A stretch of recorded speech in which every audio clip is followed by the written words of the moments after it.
At first it was like, I reject fundamentalism, but I'm full into Christianity. And then after a while, it was just like, I don't really understand this either, because I went too deep on this side and I read so much and did so much research coming out of all of that, that now I'm just like, So are you an atheist now?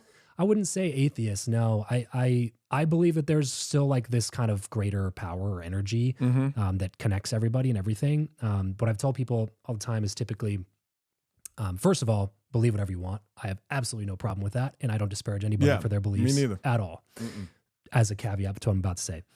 What I typically tell people is I believe that basically all religion is like 20% right and 80% wrong. Meaning that we get the things correct in terms of value systems. Love other people, be kind, cool, on board with those things, right? Like have these types of value systems, these hierarchies, and like treat people the way you want to be treated, you know, lead with love. And like these types of messages are like, cool.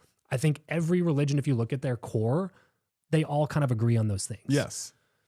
It's the 80% where things start getting a little bit screwy. Yeah. And that's, to me, what's caused chaos, war, destruction, death over the course of human history, to the tunes of millions and millions and millions of people, have been like the 80% of religious dogma that has no root in reality or anything intrinsically provable, but people believe it like it is because the system's designed to make you believe it like it is. Well, also, I feel like, at least in America with the Bible, I feel like people pick and choose what they want to believe out of the Bible, and then they run with that. Absolutely. And well, then that's why there's 30 religions from one book. Yeah. That's a mind-blowing thing to me. Yeah.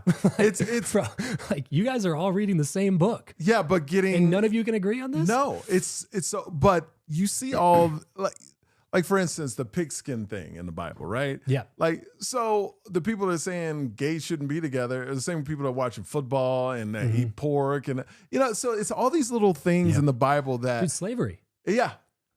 It's just. That's one that I can't reconcile, and I would love to hear somebody's rebuttal to this. To be honest, because like when I was in it, my rebuttal was always like, well, that was what was culturally appropriate at the time. Because there's a verse in the Bible that says, "Slaves, obey your masters."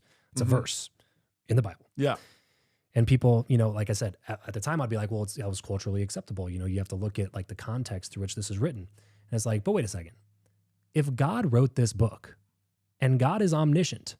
You think that God might have had an inkling that slavery was wrong, no matter the cultural context? Like maybe he knew that in a couple thousand years from now, they're going to figure out this slavery thing is probably not the right way to treat other people. Let's go ahead and remove that one from Thessalonians, Paul. You know what I mean? Like, let's not write that one down. Well, because people use God as their excuse to get out of things. Every politician that gets in trouble, they were like, well, I talked to God, and God said, and that's the time where if I was God, I'd be like, yo, don't talk to me. Yeah, I do not want any part of this. Couple me in with this decision don't that bring you made. Me this. You know, but people use God as a, like you said, sometimes it's a weapon. Sometimes it's I'm forgiven. I asked him for forgiveness, so all you should forgive me. It's the ultimate trump card. It is. You can play it at any time during the game that you want to play it, and nobody can ever question it because it's God.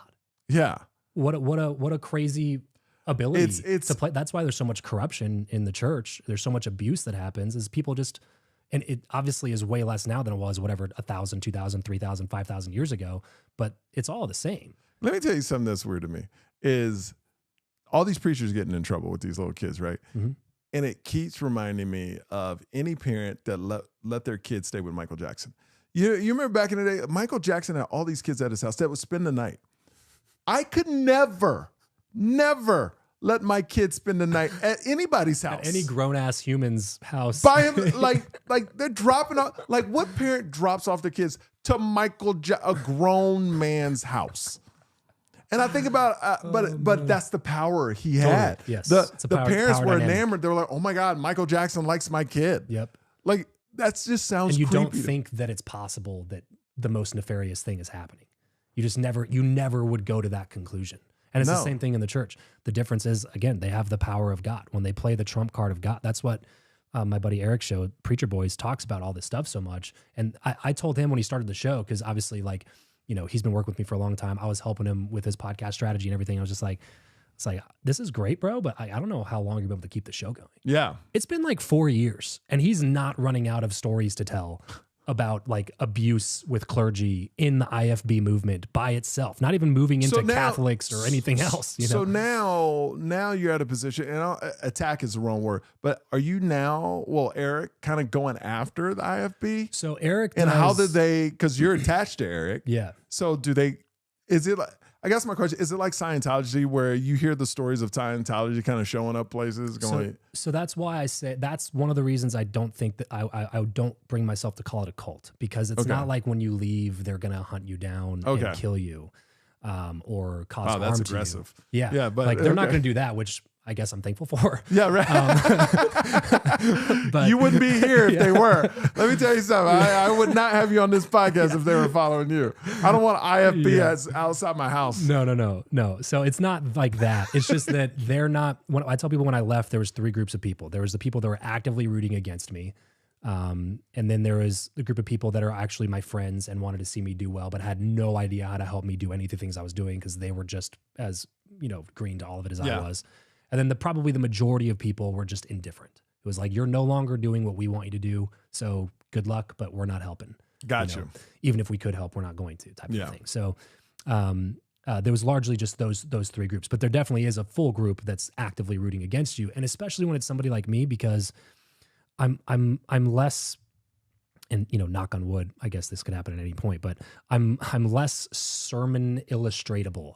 Meaning that like my story doesn't play quite as well from the pulpit. Cause like when we were growing up, we would hear stories of people who left that would be addicted to drugs and, working at Burger King on and off. They couldn't wait to run those stories at church. Yeah. Cause they proved their hypothesis of if you leave this, you cannot have success or happiness, And so I think it's almost worse for them that I'm in the position that I'm in now. Because I'm a somewhat normal human being that found like some sort of moral grounding to hold my feet on. And, I have a family and I have a business and I'm not giving blowjobs for Coke on the side of the freeway. You know what I mean? Like, so I think there's some people that are actively rooting against me, but I think there are some people that genuinely loved me, they want what's best for me, and they just genuinely see me as somebody who's wasting my life and my potential because they believe everything so ardently. And so those are the people that I have the most empathy or sympathy for, and I still talk to, and it's like, I know that you're telling me this from a position of love, and I love you and I appreciate you for that. I just don't agree with your reasoning.